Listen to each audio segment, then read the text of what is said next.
Good afternoon, everybody. And yesterday, the Deputy First Minister, junior ministers, and I met with a diverse group of faith leaders, and it was a very constructive engagement.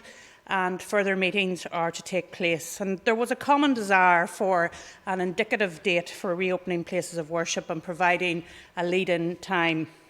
The Chief Medical Officer has agreed to attend the next meeting of the working group, and guidance will be produced around issues such as capacity, around singing, and obviously around services such as weddings, christenings and, of course, funerals.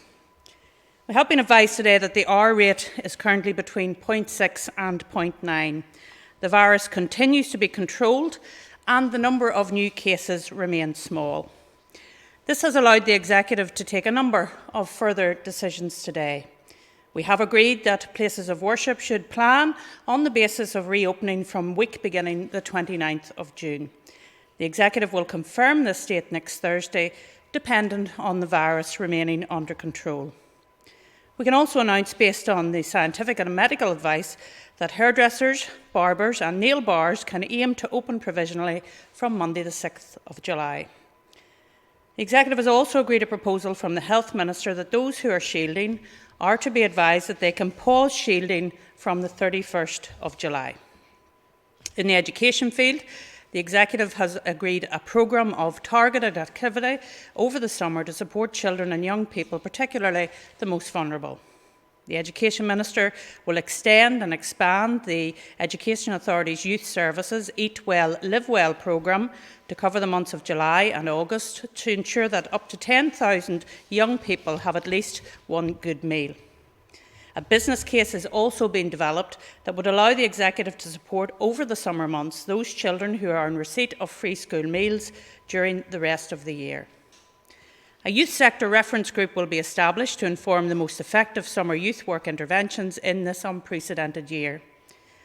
Diversionary activities will be provided through a limited version of the planned interventions programme, and there will be targeted outreach to respond to youth at risk, informed and supported by the police service, as well as individual and small group work. With the end of the school term later this month, provision for key workers' children will have to adapt and change.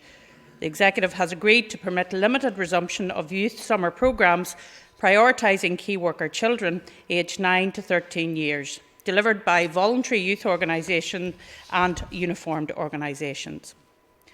The Education Authority will communicate with all key workers who have used the arrangements thus far to signpost them to additional support and schemes in place over the summer. The Executive has also agreed to incorporate youth workers in the list of key workers. The Minister for Education also plans a range of projects to help with catch-up as a result of the disruption caused by COVID-19. These will include virtual classroom or distance learning to support numeracy and literacy, financial support to any school or indeed community organisation which wishes to voluntarily run a short summer school this year for years 5, 6 and 7 children, and an educational support package targeting schools in socially deprived areas called the Engage programme, which will target literacy and numeracy support, mental well-being and nurture support for the 2020-21 academic year in both primary and post-primary schools. It is also the intention to continue the whole school nurture approaches pilot programme this year to reach as many primary school children as possible, because we are keen to see children return to full capacity and their childcare. From the 1st of July, the restriction on access to the childcare section to only key workers is being removed so that all parents will be able to avail of childcare again. And with the exception of childminders, there are no plans to limit the capacity of children who can be cared for from July. For registered childminders, they will be able to provide childcare to 4 families from the 29th of June 2020, rising to 5 families in August.